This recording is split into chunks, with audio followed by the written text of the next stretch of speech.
Hi everyone, it's Lindsay and I'm back today with a video. This time I'm going to be making a background like I normally do, but I'm actually going to be using that same background to create two cards.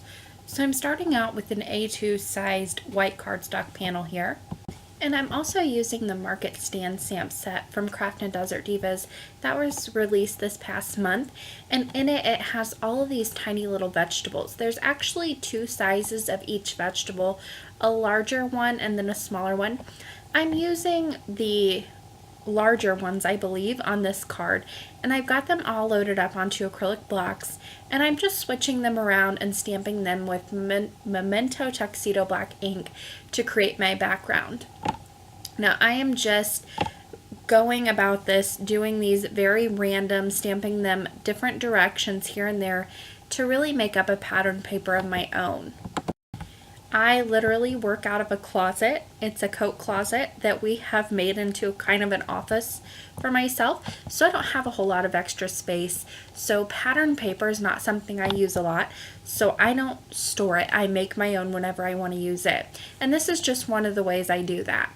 So I'm just repeatedly stamping all of these different elements to create this nice pattern paper. Now in this set, you will find all these different vegetables. And they can be used like I'm using them here today, or there is a great basket and also like a little bucket too that you can fill up with, or you can combine these with the other stamp sets and die sets that were released last month. Everything kind of had like a gardening or farm theme. It was very cute. And this coordinates right along with those. So if you haven't yet, make sure you go out and check the new release because it's very, very cute and everything really coordinates together. Now I'll just finish up stamping these, and you'll notice as I'm stamping, some of these I'm getting a little off and I'm not doing my best job stamping here. I was in a rush, we had to get to baseball practice, and I really wanted to get this stamped out before we left. So what I don't get stamped right, I'll actually go back in and just fill in with a black pen later. You don't need to start over again. I try not to start over if I can help it. I don't like to throw things away or waste product. So what I do is go back in with the black pen once I'm done coloring and fill in all of those lines that maybe didn't stamp the best the first time I stamped. Now I'm just filling in any small little gaps very quickly, and there I've got that nice pattern paper that I've created. Now I am choosing very true to life colors to color in all of these images. So for my radishes, I'm using a very dark brick red. It's more of a maroon color. And then for my eggplant, I actually didn't have a dark purple. So what I decided to do was I first went ahead and colored in with this purple that I had. This is the darkest one. And then I'll come in with a second layer of ink later on once this dries, because I didn't want it bleeding outside the lines. But once it dries, I'll come back in with the second layer to really darken that up. So that's just a little trick I like to use. If I don't necessarily have a dark enough color, just come back in with a second or even third layer if you need it, round of that ink to really darken up and intensify those colors. Now I had a lot of red objects here, so I needed to kind of go in and choose a few different reds, also a few different greens here to really kind of make things stand out and give it a little bit more texture and interest. So I used a lighter green for the broccoli. For the head of the radish, I used a very dark green to go along with the dark part of the radish down below. I'm using a lighter green for the top of the tomato and also a light green for the top of the carrot. And now I'm doing that same trick on the apple too. I came in with a second coat to really darken up that red. And then for my little peppers here, instead of green, I decided to go with a yellow just for something different. Of course, you could color them in orange or even green if you wanted to, or red if you wanted to as well. But I wanted a different color thrown in there.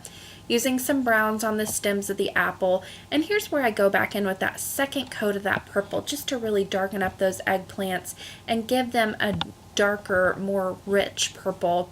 I wasn't happy with just the one layer. Now I did go outside of the lines a little bit, so what I like to do to fix my errors is just take a white gel pen and go over any of my colors that went outside the lines. Like I said before, I don't like to throw things away. I like to fix it if I can. And because alcohol markers bleed into the paper, I can't go in and sand that out. So I just take my white gel pen, quickly go over it. It may take a few coats, but it'll just go right over there and cover up any mistakes you might have had. So once I had all of these little mistakes cleaned up, I was looking at this and I knew I wanted it on the bottom portion of my card, and I thought it was such a waste. I had made this entire A2 sized panel and you were only going to be seeing a small portion of it. So I decided to make two cards exactly identical and just chop this in half. I chopped it right in half horizontally, and now I'm going to get two cards out of this. I could have probably even done three if I wanted to, just cut it in three sections, but I went ahead and stuck with two. So I'm making the top portion of my card now, and I actually have 2-inch white cardstock strips up at the top. Those are going to be my panel that I put everything on, and I have done a ton of die cutting. I've also went ahead and stamped out the little market stand from that market stand stamp set, and also the little girl from that stamp set, and colored those in with my alcohol markers. I did do that on camera, but this video was long enough. It was very simple coloring, and I just fussy cut them, so I just cut that portion out. Now for my background panel that I'm doing here, I'm adding just the slightest bit of blue, and this is Salty Ocean Distress Ink, and I'm just using my mini ink blender to quickly put some of this on. Now I've used a lot of the die cuts from the Scene Builders die set. This little road I have die cut from craft cardstock. I'll be using glossy accents to put this down. Any liquid glue that you like best will do. But this is just the road die from the Scene Builders die set, and I'm just putting it off to the left hand side. And to hold that in place while it dries, I'll just put an acrylic block right over the top of that. But very quickly I just wanted to trim off the top of that before it got too hardened and stuck to my surface. Then I put my acrylic block over that, and now I'm actually going to put together some of these bushes to make up a tree. So I've die cut all of the tops of the trees from green cardstock. I put 3 together just with some glue very quickly, and then I attached the base of the tree, so like the stump of the tree, I guess you would say, and I'm going to make larger trees this way. And once I get this final little tree stump on, I'm actually going to add some texture with these darker green leaves. I used a lighter green for the actual tree part, and then for the leaves I used a darker green just for a little bit more color variation and for a little bit more interest on those trees and a little bit more texture as well. I'll do the same thing. I'm just putting a little dot of that glue down and then using my quick sticks tool to quickly put those leaves right over the top and hold that in place. Then I'll throw my acrylic block over the top and let those dry. Now for my scene, I use the Outdoor Landscapes 2 dies to create this grass border. I created 2 of those, one a little bit taller, one a little bit shorter. And I also used it to create that fence. So I did a little bit of partial die cutting in order to make these long enough to fit this card front. Now for the fence, I'm going to go ahead and put it down first right over that road. And then I'll just trim it off and make sure that it's flush with that card front that I'm using here. Now I did have to do a little bit of partial die cutting to make it that long, but it's very easy to do, and I've got tons of videos on that technique already on my channel, so you can watch those if you want to see exactly how to make longer borders. I'm putting this next fence down, and I'm doing these 2 scenes exactly identical to each other, so both cards will end up being completely the same. So moving on, I'm putting down the grass next, and this is the longer grass border. Now I only cut one of these. I made sure I cut it long enough to where I could use the scrap from the first one to cover the second one as well, just to get the most use out of one die cut. And I'll just cut that flush again, making sure my acrylic block is back on top to hold everything in place. Now I'm going in for those trees, and I'll go ahead and place those down right on the left hand side. These are going to hang off a little bit on that left hand side and also the top, but that's something I've really gotten to like, having bits and pieces of my scene hang off the sides and different areas. It just makes it a little bit more fun and gives the card a little bit more interest as well. Now you will notice that I have a ton of die cuts left over that I didn't end up using. I had enough going on the scene, and I didn't end up adding the extra bushes I thought I would and some of the clouds and things like that. So what I like to do is I go ahead and throw these in a bowl on the side of my desk, and I just have this bowl of die cuts that are hanging around. So I actually ended up using these clouds and the sun on a different card that I've already posted on my channel. And that way I don't waste anything. So if I were to go and throw away die cuts that I don't use every time, I would waste so much cardstock.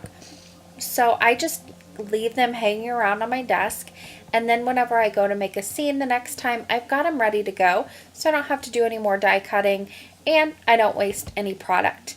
Now that finished off once I put down that last grass border die. I went ahead and finished off that scene. You'll notice I'm playing around with a few of those die cuts, but it was just looking a little crowded.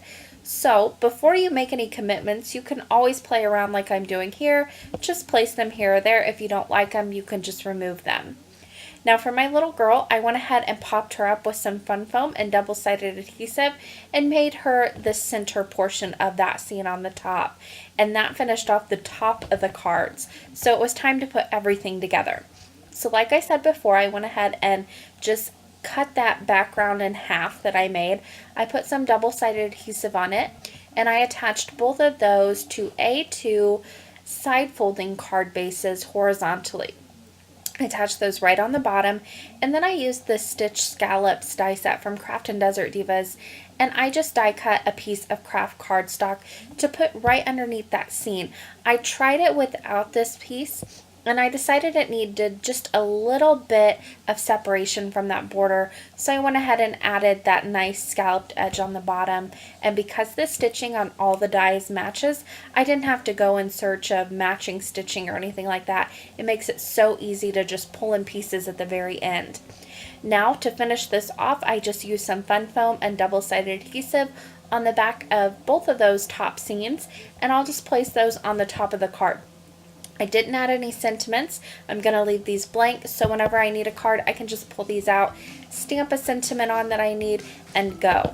But that finishes off today's cards. I hope you guys enjoyed this video, and as always, I'm going to leave you with this close-up and a few pictures of the finished cards.